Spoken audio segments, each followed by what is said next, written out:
learning more about Nathan Valencia, the UNLV student who died following an amateur boxing match. Our Kay Dimanche spoke to his family. A large group of friends and family have gathered here at UNLV Alumni Amphitheater for a candlelight vigil to honor Nathan Valencia on what would have been his 21st birthday.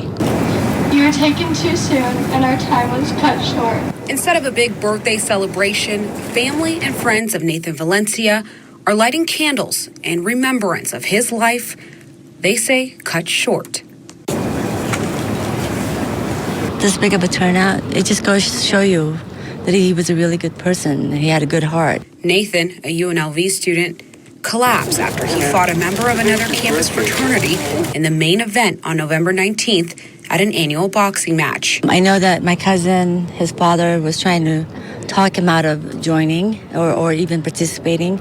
But, you know, for Nathan, it was for a charity event, and I think that's what his heart was into, and that's what he wanted to do. 4 days later, his aunt, Mylene Leitner, says he died at a hospital. She says he suffered from brain injuries. There was a lot of crying, a lot of grieving, a lot of shock. Shock because Leitner believes Nathan's death could have been prevented had the university taken better safety measures during the off-campus event. Why wasn't there a professional referee?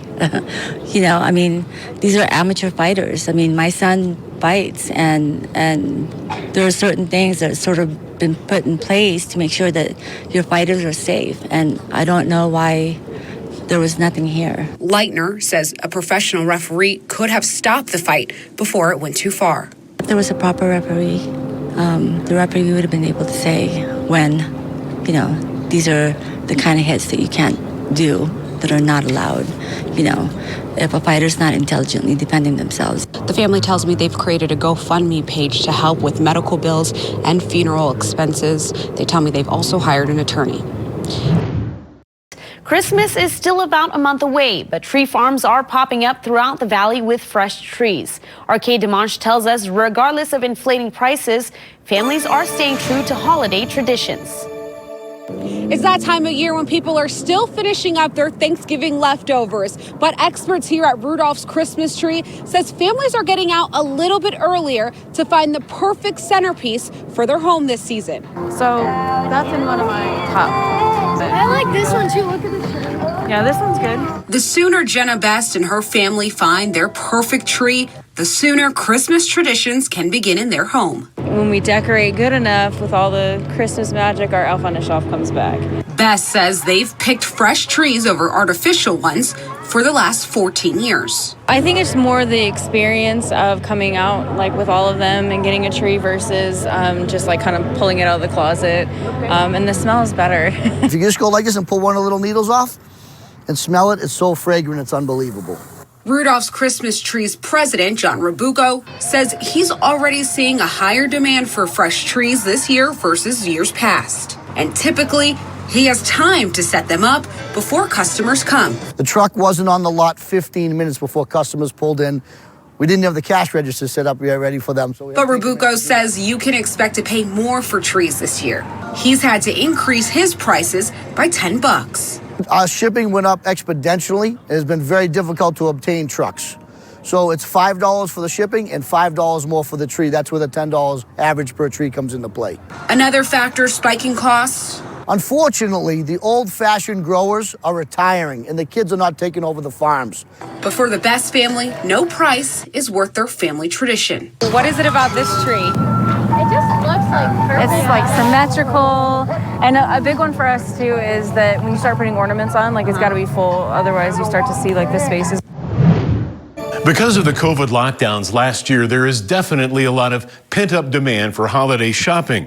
But before you go crazy, financial experts recommend that you make a budget and stick to it so you don't start out 2022 with a financial hangover. I don't have a dollar budget, but I'm more of a person who buys you a gift because I think something speaks to me. To many of us, as we charge into the holiday shopping season, I don't like budgets. I'm terrible with budgets. John and Samantha's strategy sounds familiar. No hard number, just keep it within reason. But reasonable depends on several factors. According to Wallet Hub, the average Las Vegas consumer is about 38 years old has a monthly income of $4,700, just under $3,600 in expenses, leaving $859 for a 2021 holiday spending budget. Inflation is definitely a factor this year. But according to Wallet Hub's Jill Gonzalez, don't expect as much bang for your buck thanks to inflation.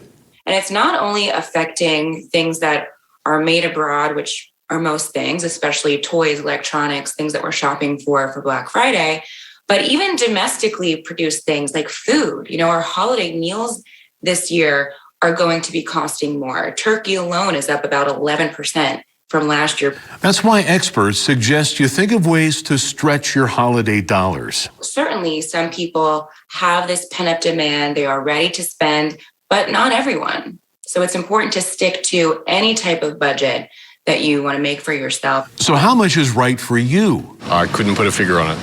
I really don't know. Wallet Hub suggests factoring in existing debt, expenses, energy costs, and what you'd set aside for saving and an emergency.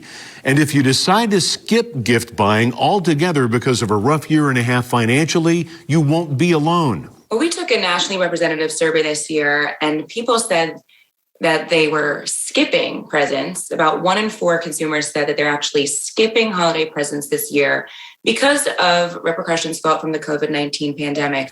Something else to think about, there may not be as many of those big blowout sales this year because of supply chain issues. Many retailers may not have that extra inventory to rush out the door. Hi everybody, I'm Reed Cowan from News 3 Las Vegas. We want to thank you for checking out our YouTube channel. Remember, you can always see more of our videos by clicking on the video links. And also don't forget to click that subscribe button so that you don't miss out on any of our YouTube updates. Thanks for watching.